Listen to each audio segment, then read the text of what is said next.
acho que todos aqui, essa plateia cheia, sabe que o Milton Ratum é um grande escritor brasileiro. É um dos mais importantes da sua geração.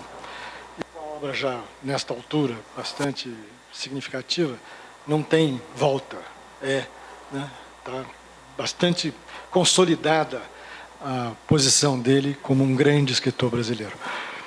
E, claro, como ele tem essa origem libanesa, que no fundo é o pretexto desse encontro, esse assunto, claro, que vai e volta, ele mesmo já contou aqui.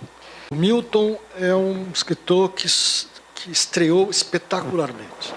O livro dele de estreia, que não é trivial, o livro dele de estreia é extraordinário. E claro que causou um enorme impacto, porque todo mundo reconheceu, sobretudo os críticos, teve prêmio, etc, etc. E quando você estreia espetacularmente, na literatura, no cinema, no teatro, onde for, existe uma pressão muito grande sobre a segunda obra. Ele vai confirmar o talento ou não vai confirmar o talento? Quer dizer, é um escritor, é um artista de primeira obra, e há muitos, sobretudo no Brasil. Ou ele é, de fato, um artista de fôlego. E o segundo romance dele confirmou que ele era um grande escritor. E aí, claro que a carreira dele, enfim, deslanchou.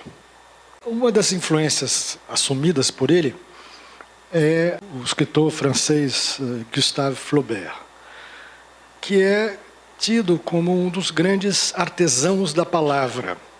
Era um homem, claro, um grande escritor, mas havia outros grandes escritores na França no século XIX, como, por exemplo, Balzac, mas que não tinham a mesma característica dele, que era o sujeito da palavra certa, a palavra exata, aquela palavra. Não podia ser outra palavra. Isso significava uma pesquisa muito apurada em relação ao glossário, enfim, a expressão, etc. O romance do Milton tem essa característica. As palavras certas estão nos lugares em que elas deviam estar. Isso faz dele um escritor raro. Isso é uma questão que não é todo escritor que tem. Vou dar um exemplo bastante banal de um grande escritor como Jorge Amado, por exemplo. Para ele essa preocupação não existia. Ele escrevia torrencialmente, muito bem, foi muito bem sucedido e tal, mas nunca passou pela cabeça dele procurar a ourivesaria literária. Há outro escritor brasileiro que já tem essa característica, que é outros dois, um é o Graciliano Ramos, o outro é o Guimarães Rosa, que então é um prodígio, que inventa uma língua, enfim, por aí vai.